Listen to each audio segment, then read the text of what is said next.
मतलब बहुत रेयर ऐसा होता है जब मैं रियल मैड्रिड यूनाइटेड के अलावा किसी टीम के लिए इमोशनल हो गया, लेकिन टॉटनहम वर्सेस चेल्सी का ये मैच कहीं ना कहीं आपको एज अ फैन हिला तो देता है कि स्टोरी लाइन्स कब कितने सेकंड्स और मात्र कितने मिनट्स के अंदर यहाँ पर पूरी चेंज हो सकती है। और मैं यहाँ पर कोई ऐसे क्लिक बेट या फिर मैं कोई कैची करने के लिए नहीं, बल्कि आज सही में मैं शायद से अपने चैनल पे पहली बार सिर्फ एक मैच के बेसिस पे शायद से किसी टीम के आने वाले पूरे सीजन को प्रेडिक्ट करने वाला हूँ कि क्या हो सकता है और क्या नहीं है। और कोइंसिडेंटली एक ऐसी टीम है जिसके साथ किस्मत ने हमेशा सबसे गंदा गेम खेला है, क्योंकि सोचो यार ये एक ऐसा गेम था जहां पर किसी ने भी प्रिटेंड भी नहीं सोचा भी नहीं होगा कि इतनी सारी स्टोरी लाइन्स लाइक कोलाइड कर जाएंगी। लाइक पोस्टेकोग्लू का यहां पर किस तरीके से इंपैक्ट है, पोचेटिनो वापस से टॉटनहम में आ गया, उसके बाद रेड कार्ड्स, मतलब ठीक है करेंगे बात, लेकिन सबसे पहले बात करते हैं कि चेल्सी वर्सेस स्पर्स के मैच में कितनी बहादुरी थी, कितनी बेवकूफ़ी थी और लास्ट लाफ और डिटेल्स यहां पर किस तरीके से। देखो सबसे पहले यहां पर हमारे पास 4 पॉइंट है जिस तरीके से ये पूरा मैच अनफोल्ड होता है, एटलीस्ट इन माय ओपिनियन। सबसे पहले तो भाई देखो यहां पर पहला पॉइंट है केओस। देखो 2 रेड कार्ड, सबसे पहले तो यहां पर वीआर ने जितना टाइम लिया है 12 मिनट पहले हाफ में ऐड हो गए। वीआर ने 4 पॉसिबल रेड कार्ड के लिए यहां पर रिव्यू करा था। लगभग यहां पर सोन का दूसरा गोल ऑफसाइड कर दिया गया और उसके बाद चेल्सी के तो पता नहीं 69 गोल्स यहां पर ऑफसाइड के लिए रूल आउट कर दिए गए। लेकिन ये सब वो रेड कार्ड की पूरी प्रक्रिया चली थी वो मात्र 12 मिनट में अनफोल्ड हो गई। जब सबसे पहले यहां पर रोमेरो, जो कि एब्सोल्युटली पिस पुअर था, मेरे को समझ में नहीं आता कि रोमेरो अपने लाइक इस पूरे अच्छे करियर में लाइक वर्ल्ड कप वाले हर एक सही है। यहां पर लियोनेल मेसी वगैरह पता नहीं कितने बड़े बड़े प्लेयर्स ने उसकी तारीफ करी है, लेकिन सही बात बताऊं तो रोमेरो का जो डिसिप्लिन है और रोमेरो का जो डिसीजन मेकिंग है वो हमेशा से काफी रेकलेस रहा है। और ऐसी पोजीशन में अपने टीम को लाइक रेड कार्ड लेके अपनी टीम को से छोड़ देना, जो कि ऑब्वियसली लाइक काफी ज्यादा बेकार की चीज थी। देखो मैं वीआर के बहुत ज्यादा डिटेल्स में नहीं जाऊंगा। ऑफ कोर्स उडोगी की बात करें तो सेकंड हाफ में उसने रेड कार्ड ले लिया, काफी लोग डिबेट करेंगे कि उसको पहले हाफ में रेड कार्ड ले जाना चाहिए था। कुछ लोग कहेंगे कि रीस जेम्स की जो उसने हल्क होगन वाली एल्बो मारी थी वहां पर रेड कार्ड मिलना चाहिए था। हम इस डिटेल्स में नहीं जाएंगे, लेकिन वही है वीआर का ऐसा ही हिसाब है। जैसा सही बताऊं तो पोस्टेकोग्लू के पोस्ट मैच प्रेस कॉन्फ्रेंस में उसने बहुत ब्यूटीफुली इस चीज को एक्सप्लेन करा है कि आप वीआर के डिसीजन पे सवाल खड़े करोगे, लाखों लोग ऐसे हैं जो कि आपको कहीं ना कहीं जज करने वाले हैं, क्योंकि उनके पास उसी चीज को कॉन्ट्रडिक्ट करने के 10 और तरीके हैं। और नो मैटर, कोई सही नहीं है कोई गलत नहीं है, बस डिबेट है। वीआर इस तरीके से है। सबसे पहले तो मेरे को लगता है कि पूरा मैच केओस है और उस पूरे केओस के बीच का सेंटर पार्ट ये था कि टॉटनहम इमोशनल हो गई, टॉटनहम सेंटी हो गई। किसी प्रोफेशनल टीम के रिगार्डिंग ये कहना काफी ज्यादा वेक और काफी ज्यादा खोखला सा लगता है, लेकिन यही सच बात है। टॉटनहम ने 20 मिनट के अंदर जिस तरीके से खेला, टैक्टिकली, इमोशनली, आप कह सकते हो मोमेंटम वाइज, आप कह सकते हो पर्सनल वाइज, चेल्सी आसपास भी नहीं थी। चेल्सी 3rd बेस्ट टीम थी मेरे ख्याल से। पहले यहां पर टॉटनहम थी, दूसरा खाली छोड़ देते हैं जस्ट बिकॉज चेल्सी को तीसरे पे डालना है और चेल्सी को तीसरे पे डालते हैं। उसके बाद जिस तरीके से यहां पर गर्मा गर्मी स्टार्ट हुई, जिस तरीके से यहां पर मोमेंटम बॉयल होना स्टार्ट हो गया, आपको समझ में आ गया कि अच्छा एक टीम अब बहुत क्लियरली दिख रही है जो कि बहुत हाई ऑन एड्रेनलिन बूस्ट पे, हाई ऑन टेस्टोस्टेरोन, पता नहीं कौन कौन से आप जो हार्मोन कह लो, लेकिन यहां पर इमोशनल तब तक ठीक है जब आपको पता है कि सामने वाली टीम आप बहुत मतलब कीचड़ है। अब देखो चेल्सी टैक्टिकली बहुत बेकार है, लेकिन उनके पास कुछ ऐसे प्लेयर्स हैं जो कि की विनर्स हैं। अब अगर मैं टॉटनहम की बात करूं तो टॉटनहम एक काफी यंग टीम है और टॉटनहम जिस मोमेंटम पे इस समय चल रही है उस टाइम पे उनको डिसिप्लिन होना सबसे ज्यादा जरूरत है। मैं चाहे यहां पर मेडिसन की बात करूं, चाहे मैं यहां पर पेड्रो पोरो उडोगी की बात करूं, चाहे मैं यहां पर रोमेरो की बात करूं, हर बंदा कहीं ना कहीं बहुत ज्यादा एकदम से ऐसा लग रहा था कि भूल गए क्या करने की कोशिश, एकदम से ऐसा लग रहा था हड़बड़ा गए, एकदम से ऐसा लग रहा था कि बिल्कुल गेम के उस पूरे पेस पे ही खो गए। इस तरीके के चैलेंजेस आ रहे थे, इस तरीके से यहां पर हबड़ तबड़ मच रही थी, वो भी किस टीम के अगेंस्ट, चेल्सी के अगेंस्ट। सबसे ज्यादा इमोशनल मेरे को लगता है कि पूरा केओस ही यहां पर खुद टॉटनहम की मेंटल इमोशनल जो हिल गए ना वो, कि एकदम से क्या हो गया, गेम का क्या स्टेक है, गेम में जो गर्मा गर्मी हो गई, वहां पर सारा गेम खराब हो गया। दूसरा पॉइंट आता है यहां पर वही बहादुरी की बेवकूफी। पहले 20 मिनट में आपने यहां पर टॉटनहम के साथ ऐसा टैक्टिकल डिस्प्ले दिखाया कि चेल्सी के पास कोई जवाब नहीं था। पोचेटिनो हाथ पे हाथ धरा बैठा हुआ था, मेरे ख्याल से मुट्ठी भी मारा होगा। आप 10 मैन हो गए, आपने फिर भी हाई डिफेंसिव लाइन रखी, ठीक है भाई, लेकिन आप 9 मैन के साथ हाई डिफेंसिव लाइन रख रहे हैं, वो तो मैं कहूंगा कि हंसी का पात्र चेल्सी खुद है। कि चेल्सी ने आधा घंटा लगा दिया दूसरा गोल मारने में, खैर वो भी निकोलस जैक्सन के लिए, वो तो और भी मतलब उसमें फिर पूरे फुटबॉल फैन बेस हंसी का पात्र बन गए। निकोलस जैक्सन ने सू करके बिल्कुल जो सूसू कर दी ना हमारे थोबड़े पे सारे फुटबॉल फैंस का, सारे स्टैट्स और सारे फुटबॉल टैक्टिक्स ओपिनियन सब धरे के धरे रह गए, धी पीट दी, गांड मराओ छोले का हो गया वहां पर। लेकिन मेरे को लगता है कि यहां पर सिर्फ एक जस्टिफाइड रीजन है कि क्यों यहां पर चोदलेपोग्लू ने 9 मैन के साथ भी हाई डिफेंसिव लाइन रखी थी। वो सिर्फ इसलिए शायद से वो ये फिलॉसफी के साथ बिलीव करता है कि मैंने पूरे सीजन 90% इनकी प्रैक्टिस ट्रेनिंग और इनको जो मेंटली ड्रिल करा है वो हाई डिफेंसिव लाइन और प्रेस करके रखा है। अगर मैं इनको लो ब्लॉक में डाल दूंगा तो ये गोल यहां पर कंसीड कर ही देंगे। मेरे ख्याल से जो पूरा का पूरा बेसिक था वो ये था कि ठीक है मैडिसन को बाहर निकालते, कोई रिस्क नहीं लेना, यहां पर अपने प्लेयर्स डालते हैं, डिफेंसिव प्लेयर डालते हैं, होइबियर डालते हैं, एरिक डायर डालते हैं, इन प्लेयर्स के साथ डालते हैं जो कि डिफेंसिव माइंडेड है। लेकिन ये काम क्या करने वाले हैं, वही काम करने वाले हैं जो कि उसकी स्टार्टिंग 11 करी थी कि हाई डिफेंसिव लाइन खेलते हैं और करते हैं। लेकिन असल में बात यह कि आप 10 मैन के साथ कर सकते हो। और आप सोचो कि 10 मैन के साथ जब उसने जॉनसन को बाहर निकाला तो मैं समझ गया था कि फिलॉसफी सेम रहने वाली है। लेकिन 9 मैन के साथ आप फिर वही कर रहे हो, ये बहुत दिक्कत की बात है। उसके पीछे 2 रीजन है। पहली चीज तो ये कि चेल्सी के पास जिस भी तरीके का टैक्टिकल सेटअप हो, लेकिन उनके पास विड्थ है। चाहे पाल्मर की बात करें और स्टर्लिंग को तो पूरे मैच में ये कोप अप नहीं कर पाए, उसके पास जो स्पीड है। निकोलस जैक्सन की बात करें तो मेरे को लगता है कि ठीक है आप निकोलस जैक्सन को स्पर्स में डाल के स्पर्स को 10 मैन कर सकते हो, लेकिन स्टिल स्ट्राइकर है तो इज्जत रख लेते हैं और हैट्रिक भी मार दी। मेरे को लगता है कि यहां पर प्रॉब्लम ये थी कि चोदलेपोग्लू की अगर हम बात करें तो साले का नाम ऐसा है, उसने I think benefit of doubt ले लिया इस चीज का कि चेल्सी गोल स्कोर इसलिए नहीं कर पा रही क्योंकि शायद से टॉटनम उनको बहुत बहुत एफिशिएंटली उनको ऑफसाइड क्रिएट करवा रही है, which is quite partially true. लेकिन इसमें मैं थोड़ी सी टॉटनम की तारीफ करने का बाईपास करूंगा और चेल्सी की बेइज्जती पे मैं वापस आऊंगा। मेरे को लगता है कि यहां पर चेल्सी काफी मूर्खता से खेल रही थी क्योंकि असल में भाई तुम 9 मैन के अगेंस्ट खेल रहे हो, तुम्हारे पास 2 ऐसे प्लेयर हैं आउटफील्ड प्लेयर जो कि अनमार्क्ड रहेंगे। मोस्ट प्रोबेबली तुम यहां पर लॉन्ग बॉल खेल रहे हो उन प्लेयर्स के अगेंस्ट जिनकी टाइम्ड रनिंग सबसे खराब है। निकोलस जैक्सन की बात करूं, और जब मुद्रिक आया था उसने तो मेरे ख्याल से बिल्कुल ही यहां पर टॉटनम की तरह ही खेला। चिल्वेल, मुद्रिक और निकोलस जैक्सन, तीनों का फुटबॉल आईक्यू, तीनों का decision making at the very very very sudden moment बहुत खराब है। मेरे को लग रहा था कि चेल्सी, अरे टॉटनम हड़बड़ा रही है ठीक है, चेल्सी क्यों हड़बड़ा रही है? शायद से ये आप कह सकते हो गेम का इमोशनल ट्रॉमा चेल्सी पे भी थोड़ा सा हावी हो गया था। लेकिन दिस इज वाई ना, लाइक यही तो चीज़ है भाई, आप 9 वर्सेस 11 में भी गेम ऐसा खेल रहे हो जैसे 11v11 हो रहा है।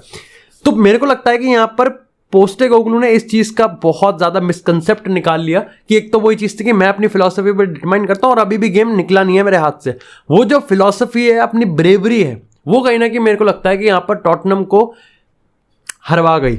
अब देखो मैं ये चीज कहूंगा कि टॉटनम जो चीज कर रही थी उसको इंप्लीमेंट करने में उन्होंने कोई कसर तो छोड़ी नहीं। देखो सीधी सी बात है, उन्होंने ऑफसाइड बहुत बार निकाला है, लेकिन आप देखो कि जब गेम आपके पास लगभग 1 घंटे का बचा है, आप कितनी बार सिर्फ एक डीप रन, कुकरेया वाला वो रन था वो सबको याद है, वो कुकरेया के अलावा कोई और निकाल देता वो गोल था। आप देखो दूसरा गोल, तीसरा गोल, चौथा गोल, सारे गोल तो ऐसे ही आए हैं कि सारे ही गोल ऐसे ही आने थे। और मेरे को लगता है कि तो 60 या 65वें मिनट तक ही यहाँ पर शायद से चेल्सी पहले ही हाफ पे लीड ले सकती थी, बस क्योंकि चेल्सी थी इसलिए कहीं ना कहीं यहाँ पर इन टैक्टिक्स को एक्सपोज नहीं किया गया। 10 मैन तक ठीक था, 9 मैन तक आप जस्टिफाई नहीं कर सकते उस चीज को। लेकिन मैंने तुमको बता दें कि एक रीजन क्यों ये हो सकता है। एक और जो तीसरा पॉइंट है वो ये है कि चेल्सी तो देखो अभी भी खराब है। पहले 20 मिनट 11v11 में चेल्सी आसपास भी नहीं थी, 3rd बेस्ट टीम थी। आप अगर 10 मैन की बात करो तब भी नहीं थी, और अगर आप 9 मैन की बात करो तो सोचो मैं 9 मैन के अगेंस्ट भी कह रहा हूं कि चेल्सी खराब थी। वो इसलिए नहीं, सिर्फ इसलिए क्योंकि चेल्सी गोल स्कोर करने में फेल हो गई मेजोरिटी ऑफ द गेम में। लेकिन मेरे को लगता है कि चेल्सी डिफेंसिवली भी थोड़ी ज्यादा सोती हुई दिख रही थी। आप सोचो पहला दूसरा गोल मारा और फिर उसके एकदम बाद ही यहाँ पर इक्वलाइज करना होता, वो जस्ट यहाँ पर आप कह सकते हो कि वो ऑफसाइड हो गया। उसके बाद यहां पर अभी भी जो पैटर्न्स हैं वो समझ में नहीं आ रहे हैं, जो रन्स हैं वो बेकार है। निकोलस जैक्सन ने हैट्रिक मार दी, लेकिन मेरे ख्याल से सबसे धी पिटी की हैट्रिक होगी फुटबॉल हिस्ट्री में। चेल्सी 9 मैन को अगेंस्ट बीट नहीं कर पा रही, ऐसे खुद खेल रही है, लॉन्ग बॉल्स डाल रही है, टाइम्ड फिनिशिंग बिल्कुल, मतलब तुम सोचो 9 मैन है। स्पर्स को 2 चीजें चाहिए, क्या चाहिए? एक तो उनकी परफेक्ट ऑफसाइड होनी चाहिए और एक गेम का मोमेंटम टूटता रहना चाहिए जिससे चेल्सी अपनी पासिंग सीक्वेंस में बनाए। चेल्सी एक तीर से 2 निशाने मार रही थी, नहीं 3 मार रही थी, क्योंकि तीसरा वो बुंड में भी ले रही थी। असल में बात यह कि चेल्सी यहाँ पर जैसे ही लॉन्ग बॉल के लिए खेलती थी और वो ऑफसाइड होता था उससे सारे काम हो जाते थे। जो अटैक है वो भी फेल हो गया, जो यहाँ पर आपकी ऑफसाइड रन था उसकी वजह से मोमेंटम भी हो गया, और अब यहाँ पर टॉटनम को एक फ्री किक मिल गई। इससे हुआ क्या? इससे हुआ ये कि टॉटनम लॉन्ग बॉल खेल के दूसरा गोल स्कोर कर सकती है। मे भी आप कह सकते हो कि पोस्टेकोग्लू ये चीज भी सोच रहा होगा again, but Chelsea still bad है। चेल्सी के आगे के मैचेस की बात करूं, चेल्सी का न्यूकासल के साथ है, ब्राइटन के साथ है, मैनचेस्टर सिटी के साथ है, फिर Manchester United mid table team है, ठीक है होता रहेगा, लेकिन बाकी की जो तीन टीम्स हैं वो तो तोड़ेंगी। इसी के साथ बात करते हैं चौथे पॉइंट की, जो कि मेरे को लगता है कि ये मेरा पर्सनल पॉइंट है टैक्टिकली ना, दैट इज हीरोज। बहुत टैक्टिक्स वगैरह की बात हो जाएगी, लेकिन मैं बस इस पॉइंट को सिर्फ इसलिए इंक्लूड कर रहा हूं क्योंकि मेरे को पता है कि टॉटनम को कितना स्लेंडर किया जाएगा उसका टॉटनम वाले टर्म के लिए। लेकिन इस टीम में आप मैनेजर को देखो, डट के खड़ा रहा, नहीं डरा। आप इस टीम को देखो, 9 बंदे, चाहे एरिक डायर की बात करो, चाहे होइबेयर की बात करो, चाहे ओलिवियर स्किप की बात करो, यहाँ पर आप बात करो बेंटनकोर की। ऑफ कोर्स लोग ह्यूंगमिन सॉन को भूल जाएंगे, लेकिन वो कैप्टन प्रेस कर रहा था लगातार 94th मिनट तक वो प्रेस कर रहा था। जब टीम 3-1 4-1 से आ रही थी तब भी प्रेस कर रहा था। उसका प्रेजेंस ऑफ माइंड और उसका on field presence, Harry Kane, Heung-min Son is the leader, he is the Sonaldo. लेकिन एक प्लेयर जो कि मेरे को लगता है कि 9 हीरोज में सबसे ज्यादा उभर के आया वो है विसारियो। मतलब भाई तुम सोचो, मतलब 1.5 किलोमीटर लंबा जो हाईवे था जो ऑफसाइड ट्रैप वो लगा रहे थे, उसमें कितनी बारी तो उसने यहाँ पर स्वीप किया है, कितने बढ़िया उसने सेव किए हैं वो, इतना मतलब। और सोचो 9 बंदों के साथ टॉटनम फिर भी वही चीज इंप्लीमेंट करेगी कि हम तो play out from the back करेंगे, और उस चीज को भी वो कितनी खूबसूरती से इंप्लीमेंट कर रहा था। कहीं ना कहीं भाई अब मेरे को लगता है कि इटालियन नेशनल टीम में डोनारूमा का टाइम अप है, हो जाना चाहिए भाई, एब्सोल्युटली हो जाना चाहिए। बट हमारे आज के एपिसोड का एक बहुत ब्रॉड एक पॉइंट होने वाला है कि क्या टॉटनम का सीजन खत्म हो चुका है। और आज के एपिसोड में हम लोग 3 ऐसे रीजंस की बात करने वाले हैं जहां पर मैं आपको बताऊंगा कि शायद से यस टॉटनम का सीजन खत्म। ये डिपेंड करता है कि आप इसको किस तरीके से किस पर्सपेक्टिव से देखते हो। Top 4, top 6, top 7, title charge, title contender सारे होते हैं। Title number 1, title charge number 2, title contender number 3, top 4 चौथा, टॉप 5, टॉप 6, इन सब पे डिपेंड करता है। लेकिन पहला पॉइंट आता है यहाँ पर इंजरी और सस्पेंशन। वांडेवर्थ बाहर हो गया, मैडिसन साथ इंजरी का कंसर्न है, उडोगी यहाँ पर सस्पेंडेड है और 100% फिट भी नहीं है, और सर्जियो रोमेरो भी यहाँ पर सस्पेंडेड है। आने वाले 3 गेम मैं आपको बता दूं स्टैटिस्टिकली इस मैच से पहले अगर पिछले सीजन की बात करें तो आर्सेनल के 1 पॉइंट ज्यादा थे। क्या हुआ आर्सेनल के साथ हमको ही पता है। यहाँ इस पॉइंट ऑफ टाइम पे अगले 3 गेम आप कह सकते हो कि अगले 3 या 4 गेम अगर टॉटनम की ये टीम जो अब उतरने वाली है और विदाउट वांडरवेट, जो कि आप हमें नहीं भूलना चाहिए, one of the paciest centre back है और पूरे पोस्टेकोग्लू की जो टैक्टिक्स है, जो सेटअप है, वो उस पर बहुत डिपेंड करता है। वो नहीं होने वाला। हैमस्ट्रिंग इंजरी होगी, कितने टाइम तक बाहर रहेगा अभी नहीं पता, लेकिन कैसे कोप अप किया जाएगा कह नहीं सकते। जेम्स मैडिसन अगेन, अगर हम जॉनसन की बात करें इतना बड़ा सैंपल साइज नहीं है। अगर हम यहाँ पर रिचार्लिसन की बात करें बहुत अंडर परफॉर्म कर रहा है, बेंटनकोर बहुत अंडर परफॉर्म कर रहा है, लेकिन कैसे मैडिसन और ह्यूंगमिन सॉन की पार्टनरशिप को यहाँ पे कैपिटलाइज और कंपेंसेट करेंगे उसका कोई इरादा नहीं है। दूसरी चीज है इमोशनल और अडेप्टेबिलिटी। जो मैंने यहाँ पर बहादुरी और बेवकूफ़ी का एक पॉइंट बताया था, मेरे को लगता है वो भी यहीं पर चीज़ है, क्योंकि अगर आपके पास सेट ऑफ प्लेयर्स नहीं है तो आप उस तरीके से खेल सकते हो, लेकिन तभी जब आप उस चीज़ को इंप्लीमेंट कर सकते हो। There is a reason why बहुत आराम से आप बहुत मोटी लाइन खींच सकते हो एरिक टेन हैग और पोस्टेकोग्लू के बीच में। टेन हैग जो 18 महीने में नहीं कर पाया वो 4 महीने में पोस्टेकोग्लू ने करके दिखा दिया। प्रॉपर ट्रांसफर बजट यूज नहीं करना, बल्कि जो प्लेयर्स हैं उनको यहाँ पर इंप्लीमेंट नए आइडियाज के साथ करना कि वो उस तरीके से ड्रिल हो जाएं कि खेल दें। 9 बंदे आज उस मेंटालिटी के साथ खेल रहे थे, वो सबसे बड़ी बात है। अगर आप इस पॉइंट ऑफ टाइम पे अब ये जो अडेप्टेबिलिटी है, इस चीज को आप अगर नहीं सीखोगे, इस चीज को अगर आप नहीं इंप्लीमेंट कर सकते कि लो block, mid block, high defensive line, किस प्लेयर को कैसे यूज करना है, तो टॉटनहम का सीजन किस हद तक खत्म होने वाला है ये डिपेंड करता है कि फिर आपने टारगेट क्या रखा था उनके लिए। और मैं आपको बता दूं कि यहाँ पर पोस्टेकोग्लू का जो टारगेट है वो टॉप 4 ही है, ना टाइटल है, ना टाइटल चार्ज है, और ना ही टाइटल कंटेंडर है। अंदर की बात वो ये हाथी के दांत दिखाने को कुछ और खाने को कुछ और, लेकिन अल्टीमेटली यही है। और इसी में एक जो दूसरा पॉइंट है वो है इमोशनल। आज बड़ा गेम था, लेकिन मैं आज के गेम पे ये नहीं कह सकता कि टॉटनहम बकचोद टीम है। टॉटनहम ने लिवरपूल के अगेंस्ट पॉइंट निकाले थे, टॉटनहम ने आर्सेनल के अगेंस्ट पॉइंट निकाले थे, टॉटनहम ने यूनाइटेड को तोड़ा है। तो टॉटनहम ने बड़े गेम्स अच्छे खेले हैं, काफ़ी अच्छे खेले हैं इस सीजन। लेकिन अगर हम इस गेम की बात करें तो यहाँ पर आपके सामने एक बहुत बड़ा एग्जाम्पल है कि इमोशनल और जो आपका डिसिप्लिन, पूरा स्ट्रक्चरल जो आप बिल्कुल ड्रिल्ड करके आए हो, वो मात्र 10 मिनट के अंदर कैसे अनफोल्ड हो सकता है। ये बहुत बड़ी चीज़ है और पर्सनल पर डिपेंड करता है। जैसे सर्जियो रोमेरो तो खेलेगा, अगर उडोगे की बात करें, पेड्रो पोरो की बात करें, इन सारे प्लेयर्स की बात करें तो खेलेंगे ही ना। तो ये तो इन पे डिपेंड करता है कि इनके आगे की डिसीजन मेकिंग कैसे ठीक होती है।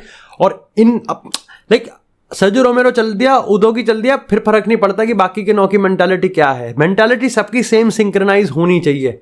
अगर यूसीएल 3-पीट में रियल मैड्रिड के अगर क्रिस्टियानो रोनाल्डो बीबीसी में से कोई सा भी रेड कार्ड उठा लेता तो 3-पीट हो पाता क्या? फिर कोई कह सकता था कि मेंटालिटी मॉन्स्टर है क्या? नहीं है, मे भी कर सकते थे, लेकिन हु नोस। जो बहुत बड़ा इफ आया था, बहुत बड़ा क्वेश्चन मार्क आया था। तो तीसरा और सबसे इंपॉर्टेंट पॉइंट है वो है बेंच स्ट्रेंथ और मैनचेस्टर सिटी। केडीबी नहीं खेल रहा, लेकिन क्या मैनचेस्टर सिटी गोल स्कोर करने में यहां पर लाइक आप कह सकते हो कि स्ट्रगल कर रही है? नहीं। I think the only place जहां मैनचेस्टर सिटी स्ट्रगल करती है किसी प्लेयर के ना होने से, वो रॉड्री है। लेकिन उसके अलावा आप देखोगे यहाँ पर अल्वारेज स्टेप अप करने के लिए हमेशा रेडी रहता है। उसके बाद यहाँ पर ऑस्कर बॉब की बात करें, उसके बाद यहाँ पर लाइक जो यंगस्टर्स हैं उनकी बात करें, जेरेमी डोकू की बात करें, जैक ग्रिलिश की बात करें, बर्नार्डो सिल्वा की बात करें, रॉड्री की बात करें, फिल फोडन हो गया, यूलियन अल्वारेज हो गया, नेथन आके हो गया, ग्वार्डियोल हो गया, ये सारे के सारे प्लेयर्स, हर एक प्लेयर पेप के सिस्टम से वाकिफ है। कितने प्लेयर्स हैं? 11 से तो बहुत ज़्यादा है। 15, 16, हम 17 प्लेयर्स की बात कर रहे हैं। टॉटनहम में ये कितने प्लेयर्स हैं?